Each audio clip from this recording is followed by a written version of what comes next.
Construire un croquis de l'organisation du territoire français en suivant les consignes suivantes.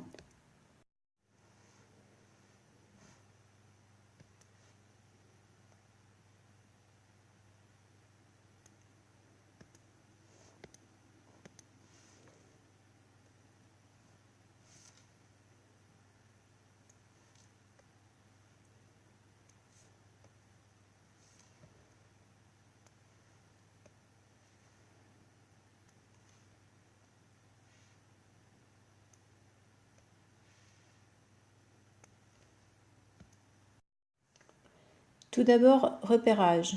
Notez le nom des pays frontaliers en lettres capitales noires.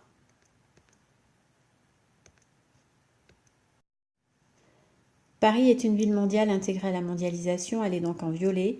Ensuite, les différentes métropoles qui sont des centres en rouge. Certaines sont plus ou moins intégrées à la mondialisation en fonction des réseaux de transport, par exemple, et des infrastructures dont elles disposent. Les aéroports comme Roissy, Orly pour Paris ou Saint-Exupéry pour Lyon. Le réseau TGV autoroute est centralisé sur Paris. Certaines métropoles sont donc à l'écart de ces grands réseaux de transport. Enfin, les ports comme Dunkerque, Le Havre ou encore Marseille sont des portes d'entrée dirigées vers la Méditerranée ou vers le reste du monde sur la face atlantique. Les interfaces, les frontières et les littoraux sont des lieux d'échange avec l'Europe ou le monde.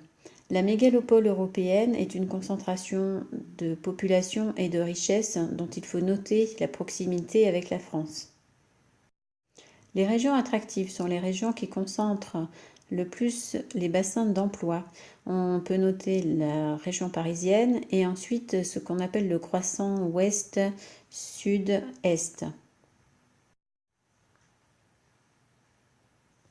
Les littoraux attractifs sont situés sur la Méditerranée et la façade atlantique. Enfin, on placera quelques pôles de compétitivité proches des métropoles. L'espace à dominante rurale concerne le centre de la France, avec le Massif central, les Pyrénées et la Corse.